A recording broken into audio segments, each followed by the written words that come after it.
guys, and welcome back to another episode of ASBYT's BTN, a series that shares with you all of the latest and greatest breaking news in the world of tech. And today we're talking about the launch of the Xiaomi Mi 6X and why I personally think you shouldn't necessarily buy it. Not right now anyway. The second story revolves around the new Gmail update, which might have a certain company a little bit worried. And finally, we're talking the LG G7. We now have a launch date and potentially a killer new feature, as well as a design flaw, in my head anyway. So let's get straight to it.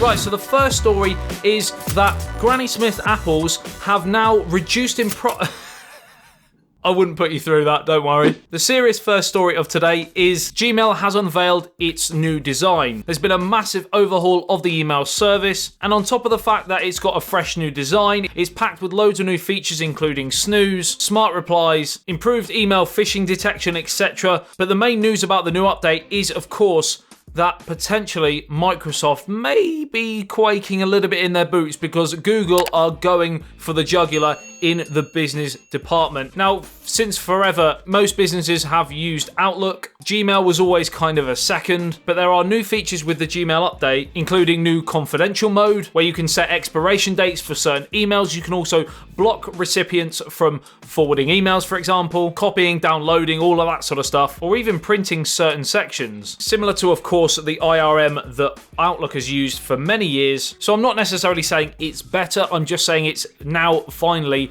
it looks like there's going to be competition in that business sector. You've also got a new feature called two-factor authentication, which of course will help protect emails, etc. So all in all, it's certainly an update to keep an eye on. And once I've used it a bit, I'll probably do a video on it and let you know all of the new features to see if you want to use it. Right, so on to the second story of today. The Xiaomi Mi 6X has been unveiled as of yesterday, and it's going to go right in at that sort of budget to mid-tier range in terms of price. So the base model we're looking at around 180 UK sterling, and it will go up to around 220 UK sterling for the top tier 256GB option. And there are many great things about this phone on paper, but there's a specific reason that I don't think you should buy it right now. And that's of course because the Xiaomi Mi A2, whether they're going to call it that or not, the successor to the Mi A1, is just around the corner, and it's basically the same phone with subtle differences that many people actually think are better. So the Mi 5X was launched on the 25th of July last year, and the Mi A1 was released 3 months later on the 5th of September. But let's look at some of the similarities and differences of the two phones last year. Now on paper and in look, design, they were pretty much identical. The camera and battery were pretty much the same as well. One of the main differences was the fact that the 5X ran MIUI, which is the skin over the top of Android 7 at the time, whereas the Mi A1 had stock Android 1, and many people prefer stock Android over any form of skin, including MIUI. Secondly, the Mi A1 had Gorilla Glass, whereas the Mi 5X had it was undiagnosed. It's not an illness. It's not a.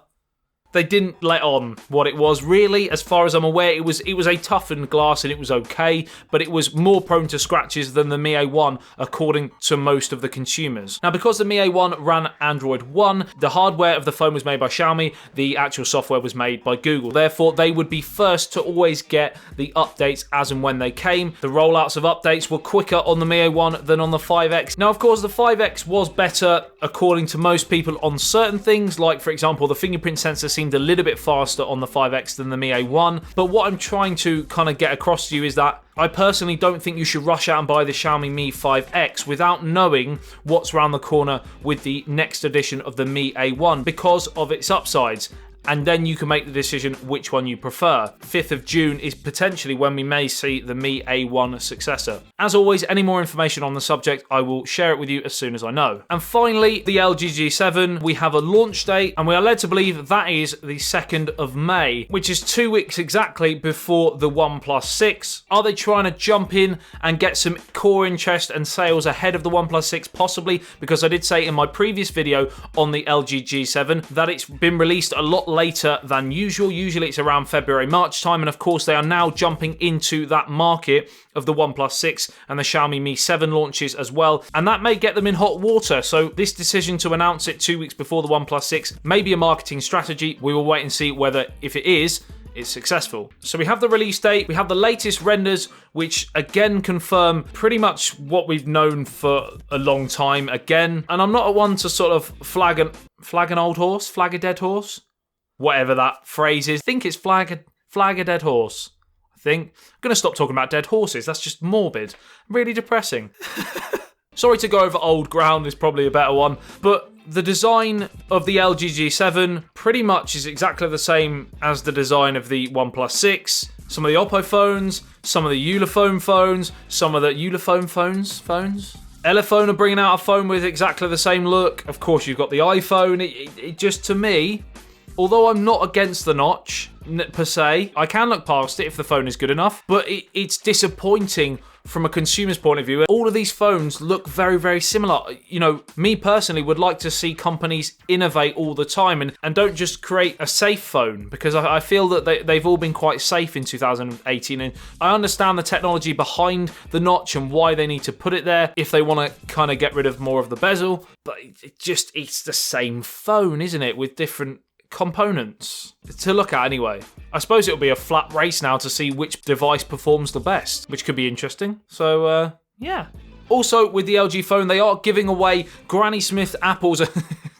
Also, with the LG G7 ThinQ, whatever that second bit of the name is, they are apparently going to have pretty much the brightest display on the market of 2018 with up to 1,000 nits for that display, which is huge. It's massive. I believe the only other phone is the Samsung Note 8, but it certainly will be a good feature if indeed it is similar in other attributes to other phones on the market. As always, let me know in the comment section below what you think about these 3 topics for today. Are you a Gmail user? Are you excited by the new update? Are you looking to purchase the Xiaomi Mi 6X, or are you going to wait for the successor of the Mi A1 or another phone in and around that price range? And of course, with LG G7, do you feel that this is going to be a year where they kind of pull it out of the bag after a lot of upheaval, or do you feel that it could be quite a damaging year for them? Let me know as always in the comment section below. I would love to hear your thoughts. Like and share if you did enjoy this video and found it helpful. Subscribe and hit that little notification bell if you're new to the channel and want to be notified every time I post a video on tech news, device unboxings and reviews, and also software and app reviews as well. A lot of reviews. Pretty much daily content on this channel. I love you and leave you. I'll see you in the next one. Say ASBYT. Peace out.